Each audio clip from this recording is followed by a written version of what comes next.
Hey everybody, welcome back to the Fin Factor. I'm Paul. And I'm Aaron. This is episode number 290. With us as always off to my side is super producer Jason. Ringing the bell, there you go. There it is. Guys, thanks for joining us. This is a recorded show, which means, of course, one of two things. Either we got lazy or we have a guest on the show. It is the latter. We have with us today host of Locked On Sharks, JD Young. JD, say hi. Hi.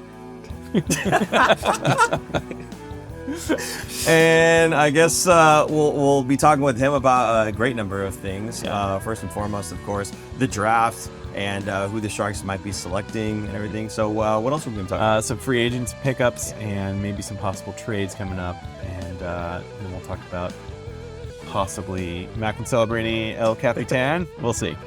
All right. You guys ready to start the show? Ready. All right. Let's go ahead and do it.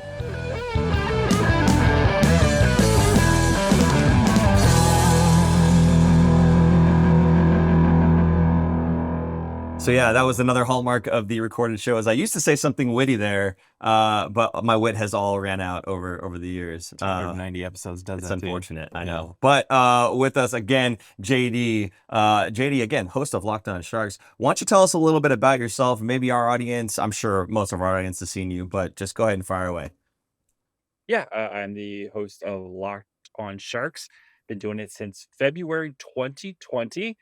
Which was a perfect time to jump into a sports podcast that happens every day, a month before the pandemic started. Before that, I wrote for Fear the Fin. I started writing for them in 2018.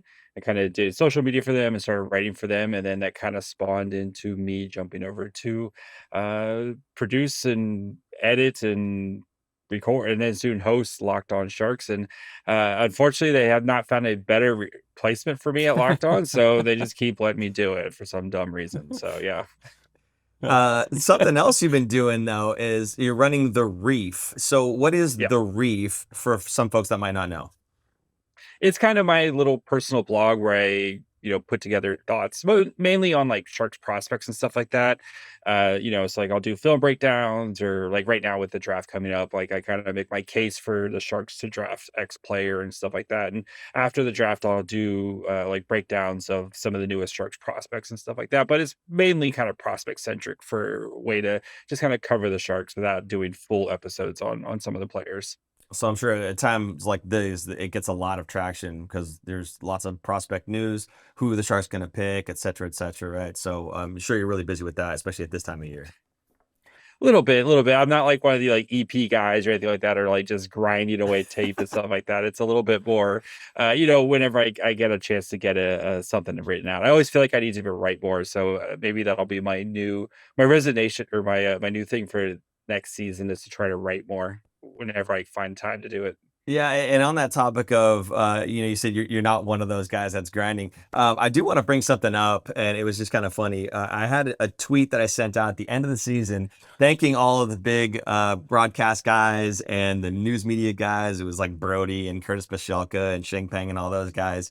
And as you had stated, you did used to work with the San Jose Hockey Now, and I thought that you still did. So I sent this tweet out saying, hey, thanks to all the big guys, and I named JD Young. And somebody said... Not a big guy. Not a big guy. So JD, I don't know if you remember this, JD responds with, one of these things is not like the other.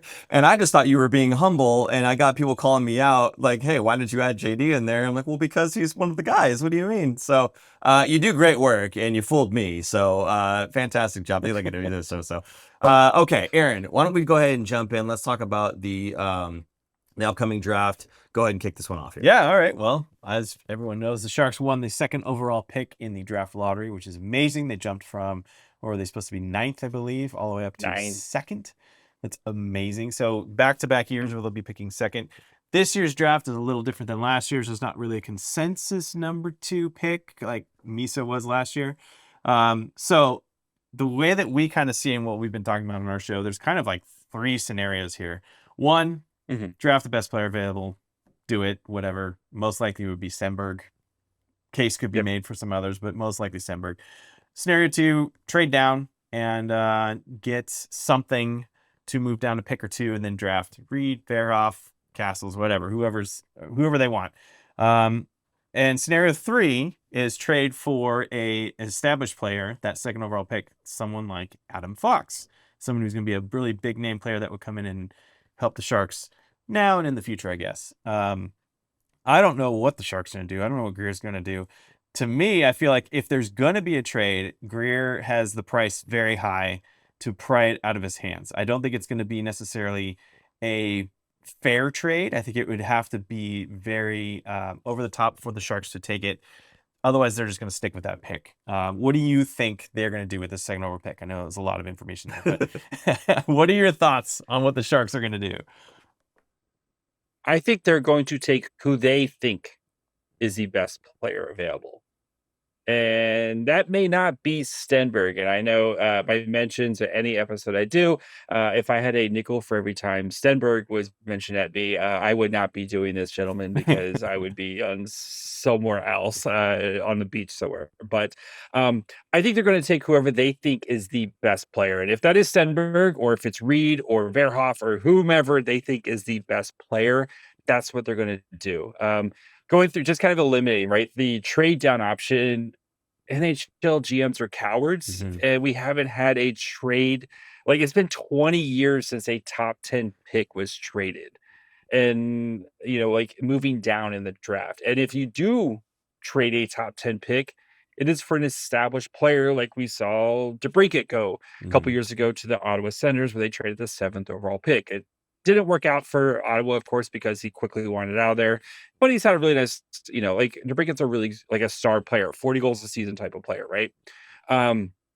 So I don't expect the Sharks to trade out of the pick, even though Grier's going to try to, like you said, it has to be over the top. It has to blow him away. And especially in this draft where like McKenna's projected to go number 1, but there isn't like a projection for like there isn't that guy at number 2. And Stenberg, I think, is going to be a really great player. Like, don't get me wrong. I think Ivar Stenberg is going to be a really great player. Like, I see him as a point per game type of player, which is great. But for the Sharks, you've invested so much in your forwards, right? Misa, number 2 last year. Celebrini, number 1 the year before. Will Smith, number 4 the year before that, not including Quentin Musty. Yeah, William Eklund, who was a 7th overall pick.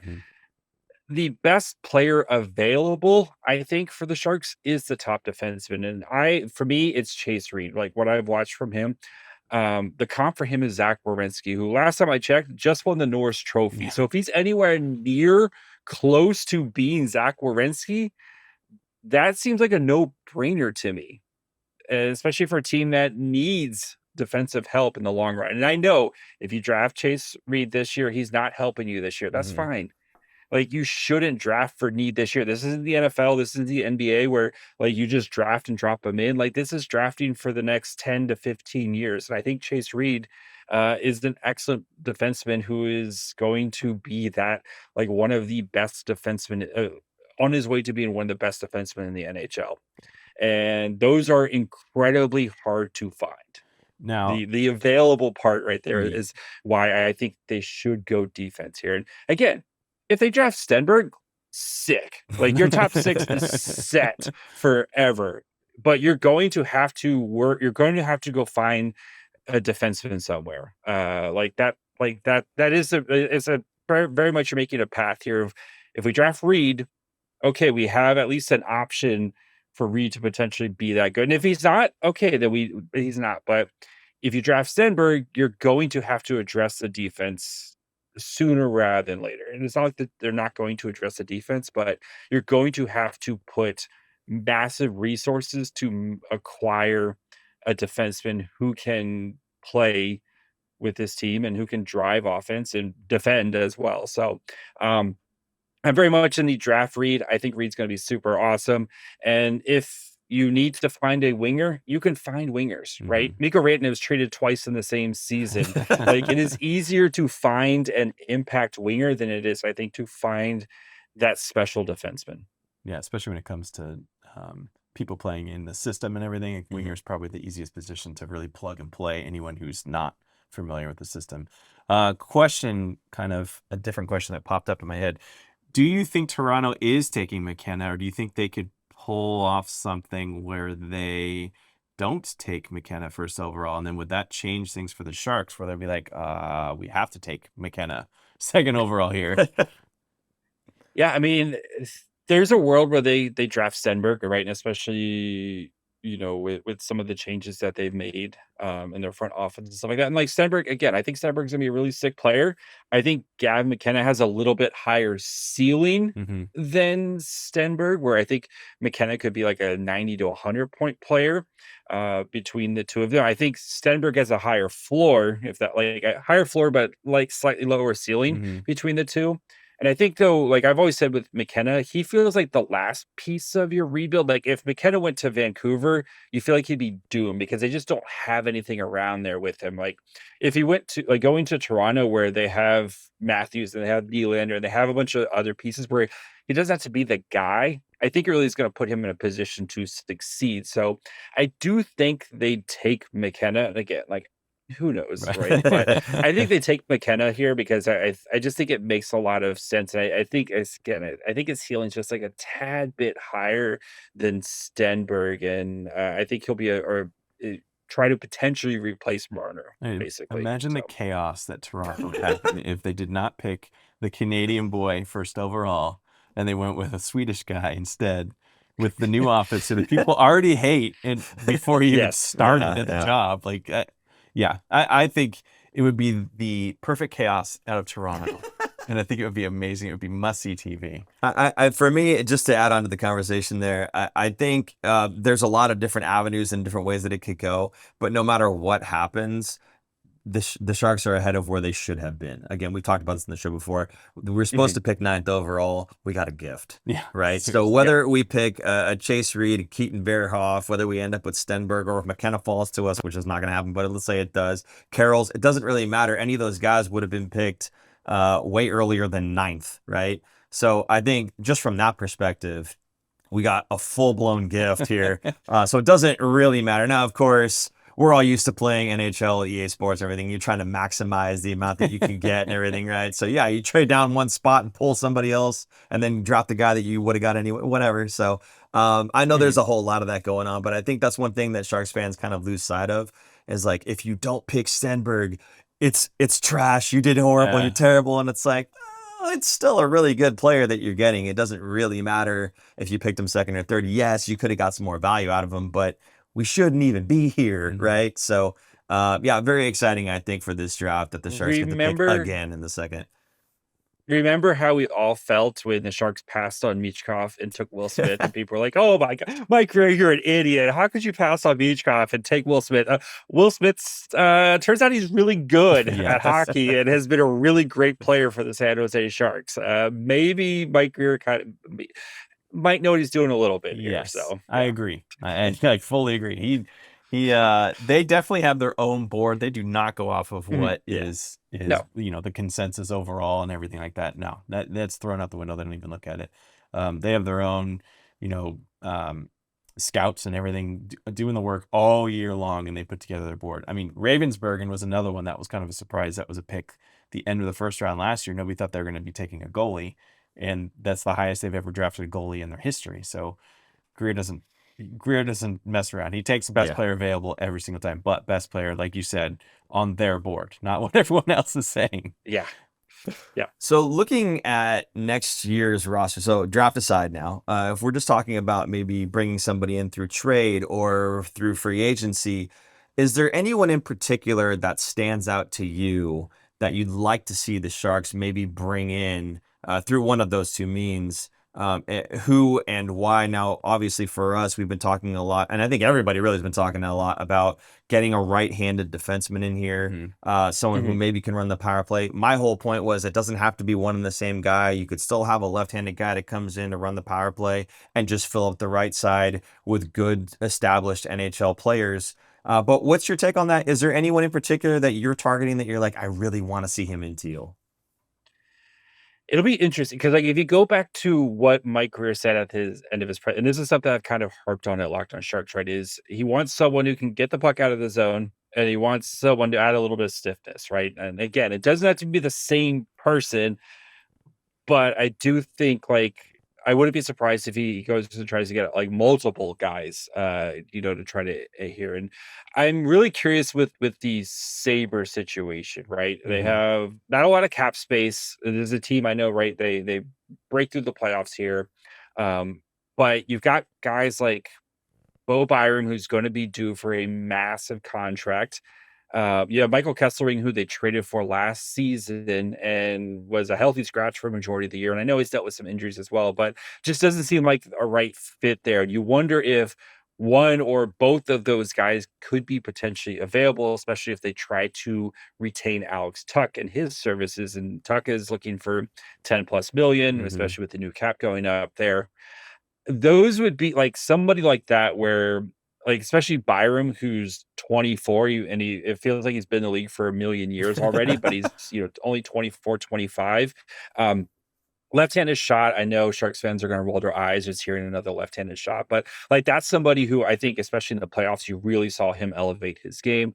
And Kesselring, who I think is would be an excellent kind of buy low type of candidate. He's on a really good contract as well. Like that's someone who I would be targeting at least for trades. Free agency is going to be weird because every Sharks fan is just like, well, just sign Darren Radish. And I'm like, I can see it, right? And I mean, the dude just put up a bajillion points this year, but I do worry about the 1 year explosion for a guy who just turned 30 on a really good Lightning team where he got all the opportunities. And that's not to say he couldn't come to San Jose and do the exact same thing, but like Tampa's a pretty smart team. And if they're like, thanks for your services, buddy, we'll we think we can replace you, I would like that's a red flag to me. Like if they're just like, yeah, we think we can replace Darren Radish here, and especially if Victor Hedman can return anywhere near to form, like I don't think Radish is going to have the same impact. I think a lot of it was because of Victor Hedman's injury this year. So that one worries me a little bit, but I am really like it is not a great free agency class. It is honestly, it's a pretty brutal free agency class this year. So I do wonder if this is the offseason of trades, right? We've already heard like Dylan Larkin might be available. We've heard, like just some of the potential, not that I think the Sharks should go after Dylan Larkin, but like I think there's going to be a lot of trades this year because of free agency. I think it's going to be kind of a bust because there just isn't a lot of guys to get excited about. So you think it's going to be more of a seller's market than a buyer's market too? For trades? I think so. Yeah.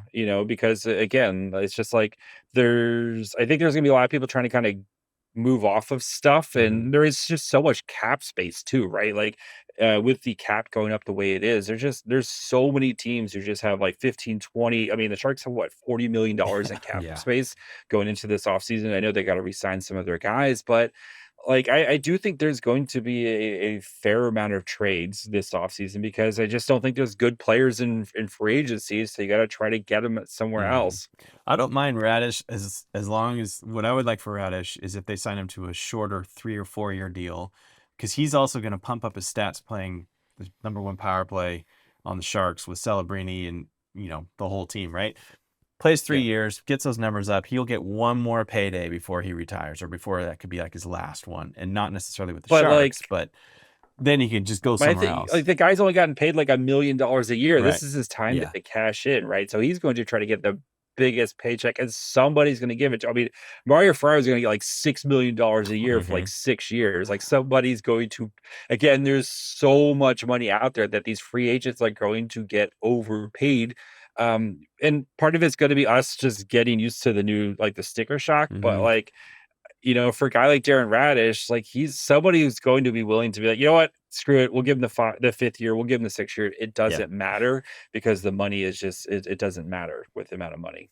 Yeah, that's for me the concerning thing with Darren Radish too. Same thing is you've got this 1 year that he exploded, and someone's going to give him all the money, and I don't know that it should be the Sharks necessarily. We've got cap space, but it's kind of like I liken this on a previous show. Exactly, for now, it's like when you get this bonus and you're like, cool, I'm going to spend this bonus on this nice dinner and these nice shoes and this nice whatever, and it's like you can only spend it one time. You realize that, right? You keep spending it over and over and over again, and it's going to run out. So the same type of thing with the cap space. You're going to have to pay Macklin, and I don't even want to know what that number is. You're going to have to pay guys like Will Smith. You're going to have to pay everybody else that's on that roster eventually, right? Now, the Sharks are in a good spot because some things are going to be coming off the books, right? You've got some of the buyouts and whatever else that are coming off, the retentions that are coming off. So you're going to get that much more. But I still don't think it's a great idea to. And this doesn't seem to be Mike Grier's MO anyway. No. It's to go out and get a free agent who he doesn't know, right? He's only seen him play, and that's it.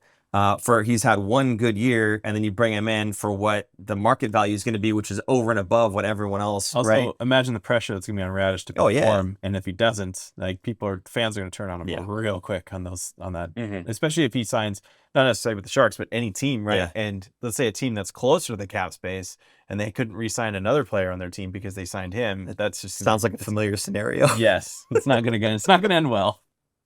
Okay, so did you want to go over any of the particular names that you liked? I mean, we said Radish here, but like for the right-handed shot, I like some lesser known guys. Nick Blankenburg is another guy that I like, kind of more of as a third pairing right-handed shot defenseman.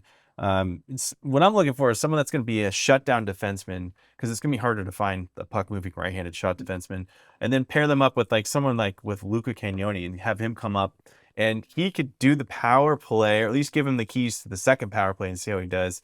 And if he starts to do well, which he has done at practically every level, then you kind of have your answer a little bit, at least in the short term, until, let's say, Reed or Verhoff is ready to take over in the next 2-3 years from now. So more of short-term kind of fixes, but also to make the team competitive. They have to replace a lot of guys that are going to be leaving in free agency. Yep. Anyone's going to be better than Klingberg in the back. So except for that 1 week. Yes. That 1 week of John Klingberg match. Yes. Was that in December? I think it was in December. Yeah. One guy I sneaky really like is John Carlson. Yes. Who I know he's 36, yes. right? I don't care. He's still doing the thing, man. He is still doing the thing. If you get him a 3-year deal at $9 million, that's your perfect bridge quarterback right there for your Reed or for your whoever. John Carlson's and maybe he just wants to go back east. Maybe he wants to go back to Washington. I totally would get that, but you could be hey, you had fun with Anaheim. Come up here. He saw the California sun, man. California sun is very different than DC. Yeah, come up here. You come hang out with Macklin, Will. We won't make you do too many TikToks because we have Uncle Toffoli to do that. Stuff like that. But here, why don't you just crush one-timers from the point on the power play for us and Mac will go finish things off. So John Carlson, if you're looking for that really short-term type of player, I think Carlson would be a great fit. And again, I don't care, he's 36, he's still putting out ridiculous stats. It's funny as I have his analytics are outstanding as well. So. Yeah, that was actually one of the guys that he was just saying was on that list. We had a few guys listed out there. Someone else though, and I'm not sure you might even know more, is Jordan Spence, who's currently with Ottawa. Yeah. Ottawa, yeah. I know that he's kind of had a resurgence out in Ottawa, right? And but he's also behind Zub, I think, and then the other guy, Yakimchuk, if I recall, Carter. He's on his way up. Yeah, he's on his way up. Yeah. So I do wonder if they've got 3 guys that are solid on the right and they don't need to pay that guy that amount, maybe they'd be interested in moving him. And the numbers on Spence, we use JFresh cards, by the way, and we take a look at all the stats that are there. By the way, anybody who's listening, check out JFresh. They got some really awesome hockey stat card things going on there. Lots of cool numbers for you guys to check out. But we do take a look at this, and Spence's numbers kind of jumped off the page to me, at least. And I thought this could be a guy that might bring a lot of value on the right-hand side for the Sharks. Maybe not the number 1 power play type of guy that, a John Carlson might be, but I think he's pretty well-rounded. Do you know anything about Spence by chance? Yeah, of course, right. Came up with the Kings. Wasn't a good fit there, right? And especially for a team like the Kings, who kind of ran into the same situation with the Kings that he might be running into now with the Sens. And my guys over at Locked On Sens, I know they're very high on Jordan Spence as well, too. So, I am curious about that, especially when you have some established guys like Jake Sanderson, who's really known, Thomas Chabot, who I think Chabot had a little bit of a kind of bounce back season this year as well. You do wonder if maybe they might move on, Chabot, who's maybe starting to age out a little bit, and try to keep a guy like Jordan Spence. I know they still have a lot of their guys on pretty good deals, but with Kachuk and Stuchel and stuff like that. But I think they do want to try to, my sense is, at least, listening to those guys, that they do want to try to keep Jordan Spence. But if he was potentially available, I think that would be another smart one. Again, guy who fits the window of like in his mid-20s and, with that puck mover as well, but also plays solid defense. So I think Spence could be a guy. It would be interesting to see him maybe like not playing as, that third pairing minutes. If he's playing second or potentially first pairing, is he able to replicate the success? One other guy I wanted to bring up, and it's just because he has the cool last name, Alex Vlasic. We're trying to reincarnate. If he were to come to the Sharks and wear number 44, I think it would confuse a lot of people. Oh yeah, or a lot of people. Kiefer Sherwood, poor Sherwood, Yeah. he just got here. Oh, He's yeah, gotta change true. his number. Yeah.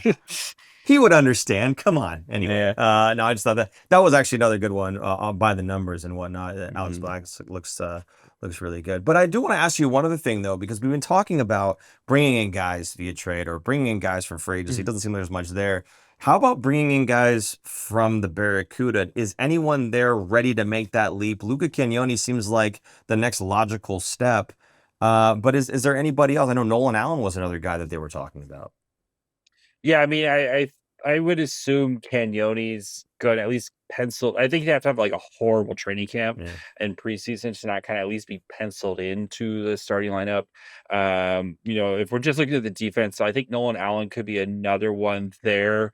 And I know his time with Chicago, right? He kind of got passed over a bunch. Kind of same thing we're seeing with Kevin Kurchinski with Chicago right now. We're just getting jumped by some of the other, prospects and such. So I think those are your two defensive guys. I think Polkamp's going to be one of those guys where kind of like Colin Graff, where he starts the season with the Barracuda. You see him there for half the season, and then he gets called up and he's like a Shark for the rest of his career, hopefully, type of thing. So I know a lot of people are just like, we'll put Polkamp in. I also don't think Warsofsky and Grier want to have a defense that has Sam Dickinson in his 70 games, Luca Cagnoni in his 9 games, like Eric Polkamp with 0 career games.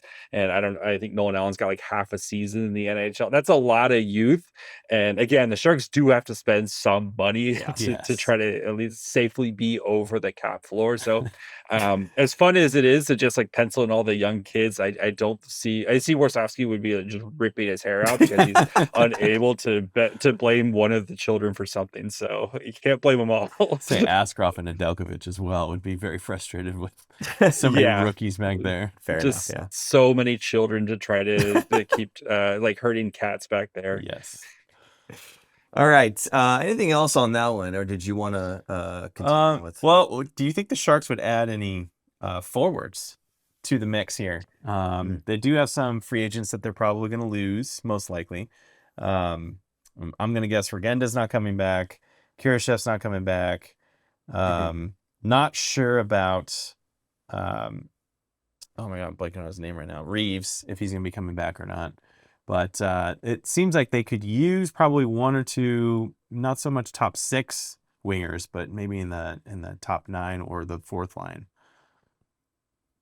Yeah, I mean, I think Grier will probably add, because I think you probably want like 14 guys that you feel comfortable with, just with injuries and stuff like that, right? And I know a guy like Quentin Musty, and you think of like a Philip Beested and Cam Lund, who I think will probably bounce back from his injury. Like those guys will probably be sniffing the NHL at some point here, and I think if Beested, unfortunately, just the log jam at center here, it might be a little bit harder for him. But like Musty could be a guy where I think he could potentially, if he has a great training camp, crack the opening night roster.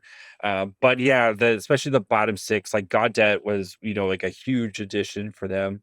You wonder where like Toffoli kind of slots in with Grat. Like it's going to be interesting to see kind of where all these guys slot in there. But I wouldn't be surprised if they try to maybe beef up the 4th line here and maybe start looking for Barclay Goodrow's replacement here at some points as well. So, but yeah, I don't see them like big time, like big dollar spending. I think they're going to probably focus most of their efforts on the blue line, but wouldn't be surprised if they try to find maybe someone too who they can sneak down to the AHL, and then if like they have an injury, like he's your first call up type of guy. Like I wouldn't be surprised there, and then helps the Barracuda team out a little bit because they're going to be losing some guys here as well. So yeah, that would be my guess, is try to find a guy who's like a little bit of an AHL, like an AHL veteran, but if he has to play some NHL games for you, it's not going to be the end of the world. What about goaltending at the Barracuda level? Because right now Brossoit is not signed, and he's a free agent. Yeah. So they're losing their guy. Skarek is another one who's actually a free agent as well and is not signed. So right now they only have Carrier as their goalie. They're obviously going to need to add someone. They're going to add 2 goalies. So they have to kind of protect Carrier and whoever else is there for as a call-up if there's an injury at the NHL level instead of calling up those guys. Yeah, I would assume. I always call it the Aaron Dell role, right? The guy, veteran AHL goalie, where again, if you need him to play a couple of NHL games for you, it's not the end of the world. And I know Brossoit didn't have the greatest one NHL game play, but he was really good for the Barracuda until their entire defense fell apart in front of them. So, like, I would be completely fine bringing back Brossoit. He's not going to be making what he was making. I think he'd be more on a vet type min contract, but yeah, I think they'll try to find something there, like try to go find an AHL veteran goalie. You also have Matt Davis, who's on an AHL contract. They just signed a kid out of Arizona State, who I think will probably be down in the ECHL, trying to get some reps in as well. So you do have a couple options there for goalies, but I think they will. Like, we've kind of seen that they do enjoy having that, not enjoy, but do try to focus on having that one goalie where he's your AHL guy, but if you need him in a pinch, he can play for you. I remember seeing Matt Davis in the prospects game, and I was pretty impressed. I love the way that he played the game. So another guy to keep an eye on outside of, Ravensburg and eventually making his way into more professional leagues. So we'll see how that one plays out. But you have a question about Pacific that was on the paper. I'm just going to ask him anyway. The Pacific Division, is it going to be a dumpster fire again next season? Probably. Yeah. I mean, look at the Canucks and Flames. Yeah. Like, I think that helps us make playoffs, frankly, right? yes, you need those teams that you can just kind of stack points against to try to make the playoffs. So yeah, I think the Canucks are gonna be really bad. I think the Flames are going to be really bad as well. I love Dustin Wolf, but there's just no scoring on that team. They have to win every game 2-1. The Kraken are the most 82 point team that was ever constructed. So boring. There's just if you could make a team of all third liners, they found a way to do it, unfortunately. But that was us a few years ago too, right? We were like an all third line team. The Jeff Fisher Tennessee Titans team. That's what they had. Yeah, the difference was we weren't trying to win games. No, fair. Yeah. They're trying to specifically win with this this poor Matty Benier is gonna have his entire career wasted playing on this team. So but you think about Vegas is going to continue to be Vegas, right? And I think for the Sharks, one of the big things will be you gotta take down Big Brother in Vegas at some point. We saw every chance this year they had a chance to kind of make a statement, and Big Brother just slapped out of them. So I think that'll be big for them. The Oilers are such a wild card, right, of what they're going to be and what's they have no cap space. They're trying to get rid of Darnell Nurse. Please do not send him to San Jose. And they're that type of situation.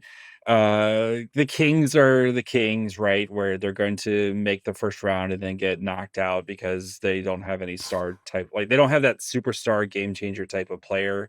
So they're just the slightly better version of the Kraken type of thing. The Kings got into the playoffs with 22 regulation. That is just absurd. That just needs to get changed. Ridiculous. Yeah.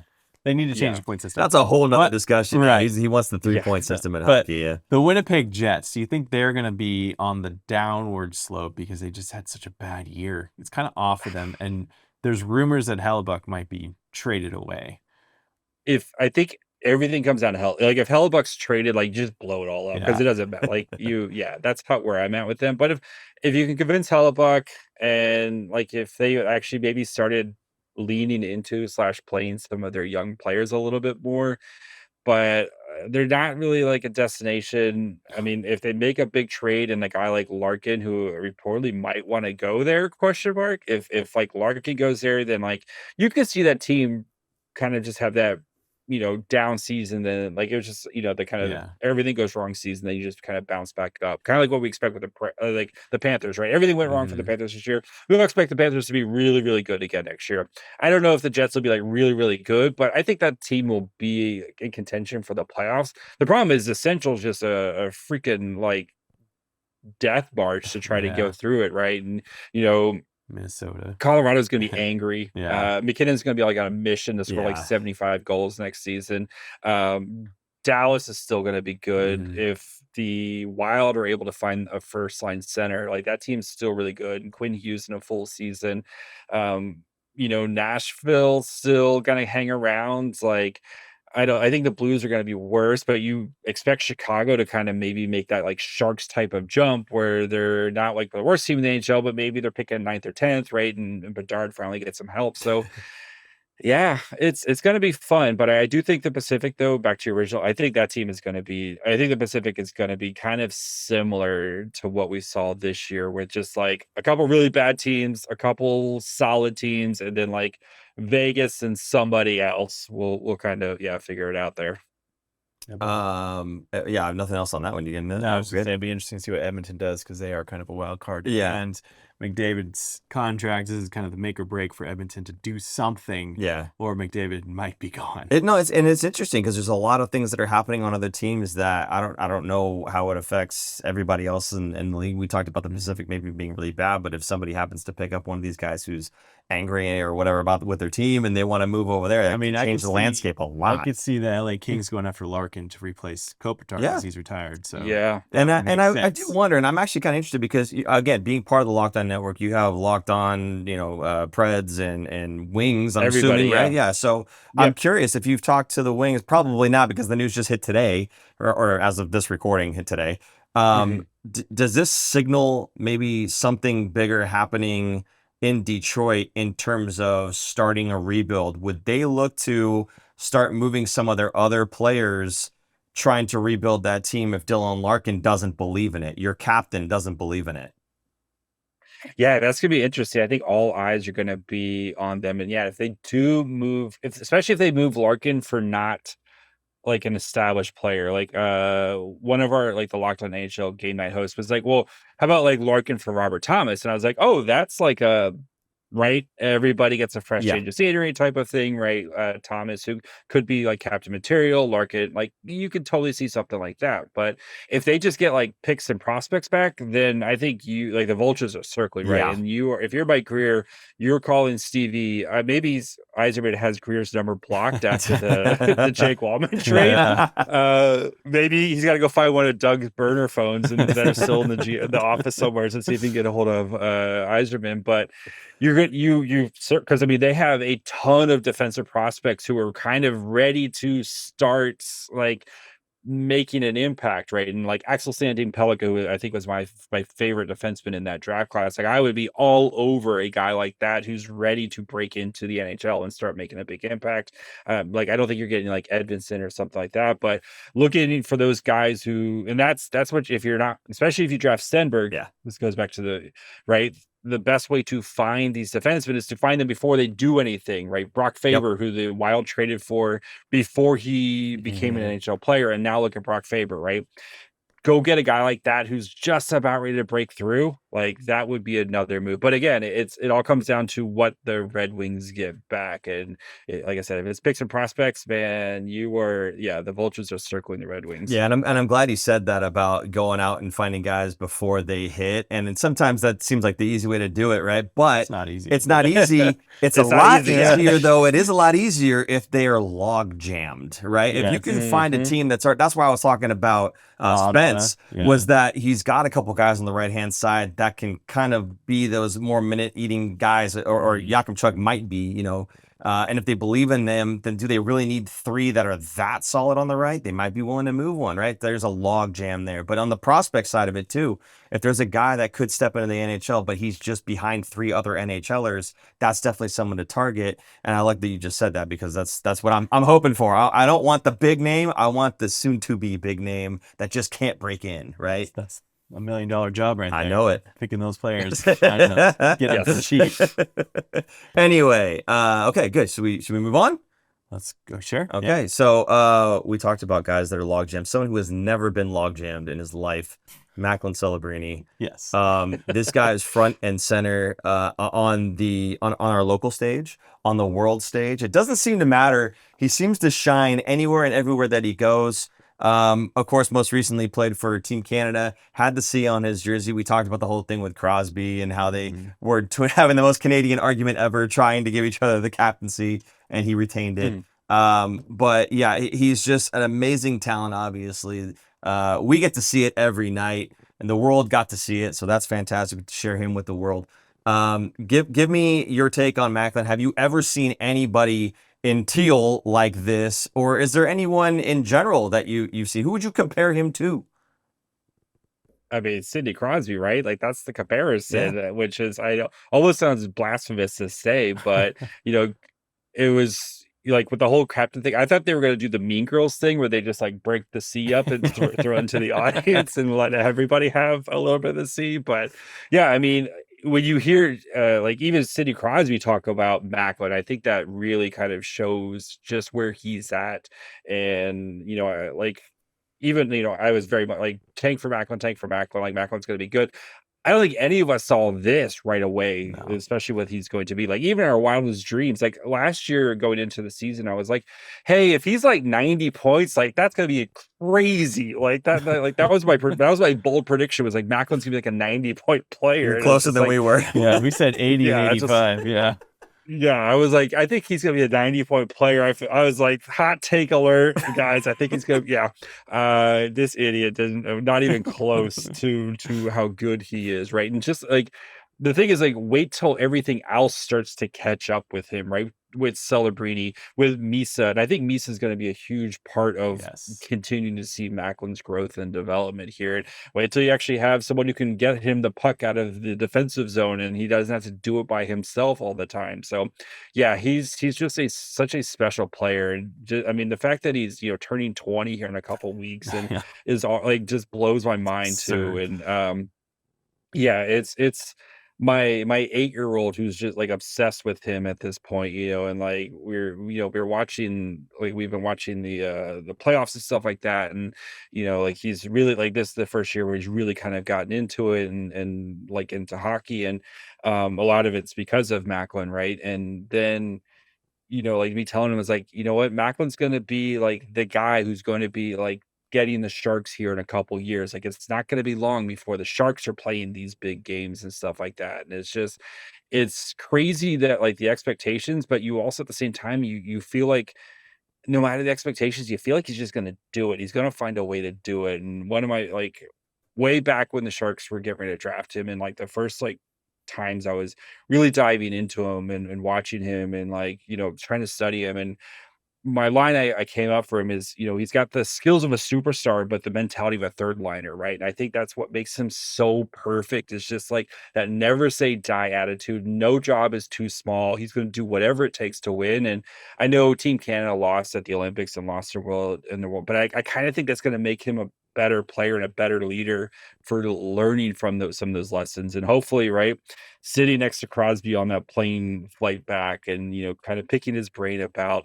some of these losses and early in his career and how does he got over the hump and how he eventually, led the Penguins to, winning the cup. And yeah, I mean, I think I think he's going to be like one of the best players in the world. I think he's the most untradeable asset in the NHL because you could offer me everything, and I think I would rather have Celebrini, right? Like you could offer me McDavid, you could offer me anybody like McKinnon. I think at this, like given his age, everything, I'm taking Celebrini right now. How long do you think it'll be before the Sharks become one of the best free agent destinations? Basically because of Celebrini, right? Couple weeks. Yeah. I mean, I think about like it's funny. A year ago, going into the summer last year, Celebrini was good, and everyone was like, "Oh wow, he was such a good rookie. He had a good rookie year. It sucks he didn't make the call or whatever." But going into the year, like into the season, nobody was expecting it for one. But look at the difference now. Like he was not really well known. I would say not that well known, right? Now, then he goes to the Olympics and does amazing things. And then that was the moment for me. Yeah. The Olympics. Because, like, right, we watch Celebrini and, like, the teal-colored glasses of, like, oh, man, what Celebrini's doing is cool, right? But then you see it against the best on best, and you're like, oh, that's my guy being one of the best on best and being one of the best players. And I think that was the moment for me where it really, like, clicked that, like, Yeah, Celebrini is just like is one of the best players, and he's doing it on the best stage against and right.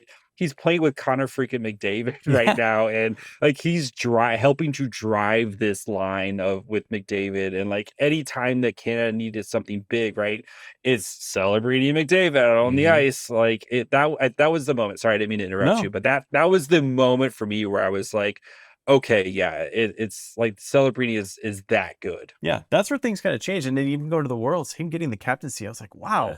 that is huge. I mean, he's not even the captain of the Sharks. Well, Not I yet. mean, I Couple think weeks, I yeah. think they didn't do it because if we did the math, if he got the captaincy before March, I think it was, he would have been the youngest captain in NHL history. I think that would have been a lot on his shoulders, mainly Mhm. because he would have been badgered by so much media from everywhere, and that would have been the story, right? Like, oh, the youngest captain, he's not leading you into the playoffs.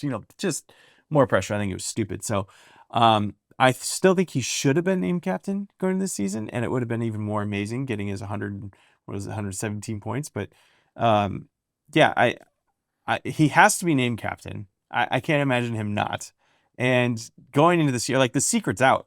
I think you're right. Yeah. The Olympics kind of put him on that world stage, not just like, I guess the whole world, but a lot of other NHL franchises were watching the Olympics too and watching their all-star players and going, holy cow, man. First of all, he's on the top line. I think he led the forwards in ice time. so yeah, I think he did. But so it was originally Celebrini with McDavid McKinnon. and Tom Wilson, Oh, So, that's yeah. what it was. and then they swapped Tom Wilson out because they're like, nah, we need to bolster that line. They put McKinnon on it, and of course, I mean, was it three of the top four, I think, point getters in the NHL were on one line? Yeah. Like, it's Yeah. ridiculous, Yeah. right? Yeah. So that I agree with you. Just being on that world stage and seeing him play, just absolutely amazing. This kid will not play another professional or international game without a C on his jersey. That is my bold prediction. It's happening this season, and he will be captain for Team Canada until he's in Crosby's shoes and some other kid named Connor something comes over and Connor Jackson. Yes, with there you go. 4 X's. Yeah. Connor Yeah. Jackson from birth year 2040 or The whatever it is. WHL. Yeah. Yes. And he'll be in those shoes, being able to say, no, you have it. No, you have it. Right? They'll have the Canadian argument that they do. But yeah, I don't think he goes another game without the C on his jersey. I really don't. Yeah. Just incredible think- stuff. I think that fat new contract and a letter C on his yeah. So I'm going to say the same thing Brody said to us. Are you reading our script? Because that was the next thing we were going to ask about, actually, was the extension. Oh, man. What do you think? Just throw out a number. Because the answer is yes. Okay. No matter what he wants, It's the max. I'm going to say yes. Yeah, it's gonna be the okay. max. But what do you think he's going to command? And do you think he's at all even thinking like, well, maybe I should leave a little bit of room for Will Smith? You know? My guess, I've said it on Locked On Sharks, is 8x15. I would offer 8x15, which is his second highest contract, only behind Kaprizov. I think they're like you're above McDavid and everybody else right there. And then it also sets precedent for everybody else that the Sharks sign because nobody's going over Celebrini, right? Because if Misa continues to do what Misa does and Will Smith's contract rate, Mike Grier can just say like 15 is what Celebrini's at. So everybody else is going to be below that. So that's what I would do. And just hope, pray that he says yes and take it and try not to squeeze you for any more money. But I think it's a fair, I think that's a fair contract. I know that number sounds insane at 15 million. If you told me that we were even having this conversation 2 years ago, but it'd be saying like, yeah, 8x15, sure, Yeah. sign me up today. But yeah, I think that's I think that's a fair number. Well, hopefully, Pat Brisson. is if he his wanted agent. 20, I wouldn't blink. I would think twice about it either. So just whatever you want.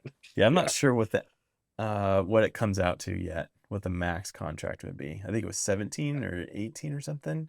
It's 20% of what 104, so that would be Just over 20. 20.8. Yeah. Yeah, so 20.8 I think would be Well, actually no, it would be because his contract wouldn't go till the next year Right. when the cap's going to be up to like 110 or something like that. Yeah. So 22. yeah, so it might be like 21 or 22 is whatever the max Do you- is going to be. Do you think so. he's going to sign that extension, or Greer's going to try and get it done this summer to get it out of the Yeah. way. Because that's kind of the I think first so. domino to kind of get everyone else going. Yeah, this summer is going to be fun because you have Celebrini, you have Bedard, you have Carlson, you have Fantilli, Mhm. all who need new contracts, right? And most of those guys are part of the 2023 draft.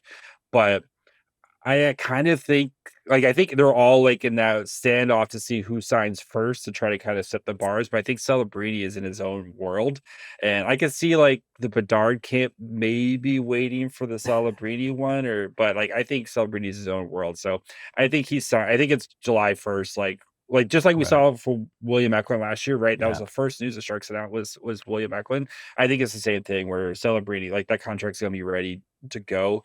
And I think that thing's gonna be done, ready to go. And the hope is that you can lock them up as long as possible for a number that you can hopefully Work build, around. keep it workable. So, but yeah, I mean, like the Sharks have all the money in the world, like you guys said. There's a ton of he has it playing out really well where there's a ton of cap space dropping off right as soon as that contract kicks in. So Say it's Will Smith is the other one, and Yeah. Askarov is the other one that's up for possible extension. That doesn't mean they're going to be signing right away, but those three kind of bigger names out there. It's scary, man, because if he does sign for that much money, 15 million, 18 million, whatever it is, you've got a lot of guys. I mean, again, we go through them. You know, you got your Will Smith. You've got, if Igor Chernyshov hits like we think he's going to, that's another guy you got to pay big money to. Michael Misa, you got to pay big money to. Colin Graff's going to want his money, and I think we pay Colin Graff.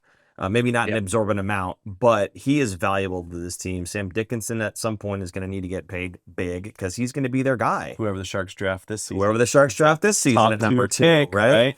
So Yeah. that's what I'm Spence. saying. It's like, oh, the cap's going up. Yeah, but like there's a lot of guys that are going to be really good, and you're going to have to pay all of them. Otherwise, you're going to be saying goodbye to some of those, and then you don't have that team that's a powerhouse. We're going to have to earmark this episode in like 3 or 4 seasons, go Yeah. back to it and laugh at when the Sharks are struggling to get to the cap floor. They're going to be up against the ceiling in a couple of years.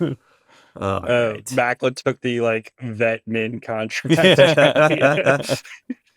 Well, he could go the Crosby route. Crosby signed for $8.7 million or whatever it was because he's number 87, right? Isn't that what he did? Did Yeah. he? Yeah. 7.1. Yeah. He was being I know, nice which- today. which- 7.1. I like it. There you go. Yeah. I know. When Crosby signed, that was like 15% of the cap's space. So Yeah. it's just funny where it's like, okay, yeah, he just continues to keep that. But yeah, that 15%, like I did my research on like these first big contracts like McDavid and stuff like that. Like it's right around 15% of the cap is for these guys who, as soon as they like these superstar dudes who coming out of their ELC, you know, McDavid, Matthews, those type of guys, 15% was kind of that magic number. Okay, so that makes sense. About 15 million. I still like the 7.1 number. We could even do it for 7.1 for the first half, 7.1 for the second half, call it 14.2. I think that's still a deal, right? Yeah. It's not bad. Still a deal. All right. Yes. JD, I want to say thank you so much for joining us. Why don't you go ahead and plug your channel and what you do one more time? Go ahead. All right. Of course, you can find Locked on Sharks wherever you find podcasts, and you can watch on YouTube as well. We do episodes Monday through Friday, every day. So yeah, you guys 290. I think I did episodes 1670 or something like that. So yeah, a lot of, you would think I'd be better at it by now with all the episodes I've done. So one day I might actually get decent at it. But yeah, so we're going to continue to kind of get ready for free agency. We got draft profiles. I have a lot of friends in the public draft community who come on and talk about some of the prospects and why the Sharks should draft them or not draft them. All that fun stuff. You can, of course, find me on social media at My Fry Hole. You can follow the show on social media at Locked on Sharks. So, yeah, thank you, boys, for having me. It was a total blast. I really appreciate it. And again, please celebrate. Just not the max contract. That's all we ask. Well, you talk down about yourself, but you fooled me again. That tweet, I thought you were one of the big hitters, doing a great job fooling everybody in that regard. Again, thank you so much for jumping on with us, man. We really do appreciate it. Not only do we want to thank JD, we also want to thank our members. Aaron, do you want to go ahead and do that real quick? Yes, well, thank our members. We're going to put them on the screen right now. I'm not going to read them off because we have a lot now, but thank you for becoming a member for our show. And if you would also like to become a member, you can click Join Channel on our main YouTube page. And it's $2.99 a month, and it helps us put the lights on and run the show and get people like JD on, which is fun. Are we paying him? Well, we'll see. Anyway, guys, again, thanks so much for tuning in. We hope you appreciated the interview we just had with JD. So I guess that does it for Super Producer Jason. I'm Paul. I'm Aaron. And we will see you guys When we see you. whenever we see you. Bye-bye. Bye. Thanks for tuning in. If you like this episode, check out our other content, especially interviews. You can interact with us directly through social media at The Fin Factor and on Instagram at Fin Factor. And don't forget to join our live streams on YouTube. Visit our website at thefinfactor.com, where you'll find all of our episodes as videos or podcasts. You'll also find our exclusive merchandise to help support our show.